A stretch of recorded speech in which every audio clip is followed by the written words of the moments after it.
dronları. Neyinir? Ukrayna bunun əvəzinə köhnə o kukuzniklərdən, köhnə təyyarələrdən, fərqli David və ya dronlardan özü üçün uçan bombalar düzəldir. Onlara deyək ki, uçuş mənzilini əlavə, çənlər əlavə uzadır. Onları partlayıcı yüklü və göndərir Rusiyanın dərinliklərinə.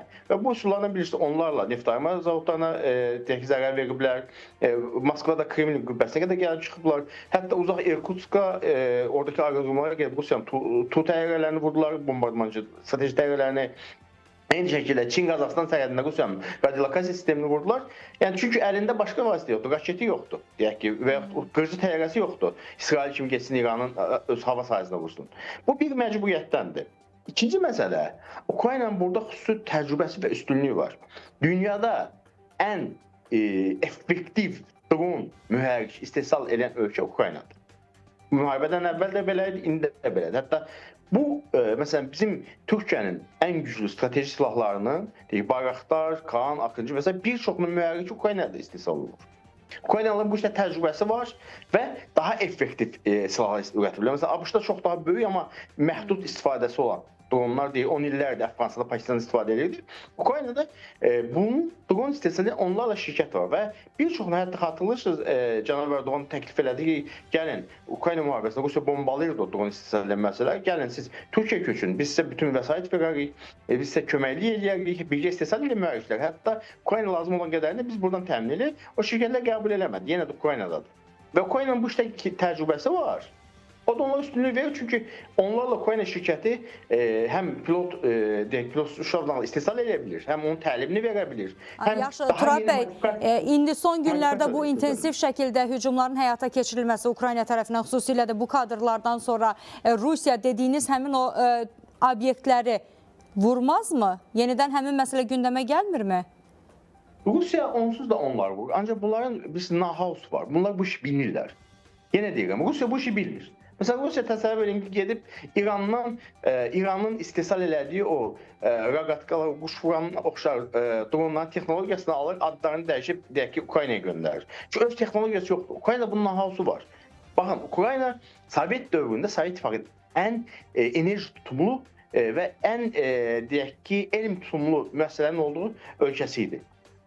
Ona görə də, məsələn, siz dünyanın ən böyük təyyarəsini Ukraynada istehsal olunub. Bütün dünyada, indiyənə qədər ən böyük təyyarə Ukraynada, Mriya adında istehsal olunub. Ukrayna bütün, hələ də Rusiyanın kosmik sənayesinə, Rusiyanın təyyarə sənayesinə lazım olan detallar Ukrayna istehsal olunur. Baxın, bugün belə Çin dünya nəhəngi olmaq yolunda irəlilədiyini bildirir. Çin, deyək ki, ABŞ-a rəqib olduğunu bildirir. Hələ də Çin Ukraynanın istehsal edə bildiyi mühərriklər istehsal edə bilmir. Çünki bu işin burada elm texnologiyası inkişaf edib. İnsanlar bunu bilirlər və bunu bilən onlarla xırda şirkət var, mühəndislər var və onlar sırf bu müharibəyə uyğun modellər istifadə edir. Ona görə Ukraynalılar əlində biz həddindən artıq, hətta hər piyadəyə qarşı, hər velosipedə qarşı belə istifadə olunacaq dronlar görürük və ya daha böyük, deyək ki, Rusiyanın dərinliklərinə gedib Çin sərhədinə, Monqolistan sərhədinə, Koreya sərhədlərinə qədər çata biləcək biz dron modifikasiyalar görürük. Burada başqa bir məsələ də var ki, Ukraynanın əlində bayaqdakı başqa vasitə yoxdur. Məsələn, Rusiya nə edir son günlər? Ukrayna şəhərlərini davamlı bombalayır, yeni artilleriya zərbələrinə məruz qoyur, yeni raketlər göndərir. Deyək ki, xüsusilə bu son müharibə şiddəti artdıqdan sonra Ukrayna şəhərlərini davamlı bombalama salardı. Ukrayna buna qarşılıq vermək üçün F-16 istədi, hələ ki verilmir. Ton faktlar gəlib çıxmayıb və məcbur əldəki üsullardan istifadə edir. Bu faktor da var.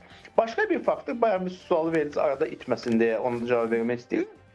Bu müharibədə, dron müharibəsində Ukraynanın ən böyük müttəfiqi və dəstəkçisi Böyük Britaniyadır. Mən bununla bağlı da əvvəllər də müəyyən məlumat vermişdim.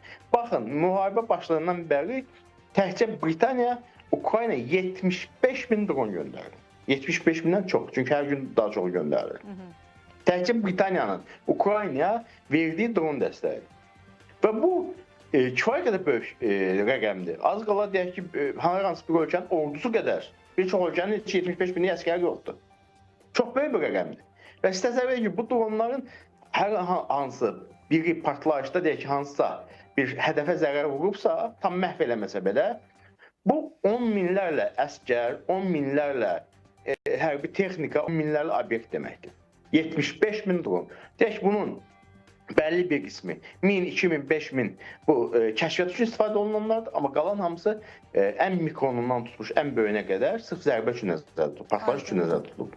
Və belə olan halda aydın məsələdir ki, hətta mən sizə deyim ki, Britaniya bu yaxınlarda qərar qəbul olundu, Ukrayna dron dəstəyi daha da artırılacaq, yeni modellər göndərəcək. Və o Britaniyanın göndərdiyi dronlar, ABŞ-dan gələn dronlar, Norveçdən gələn dronlar, bunlar yüksək texnoloji məhsullardır.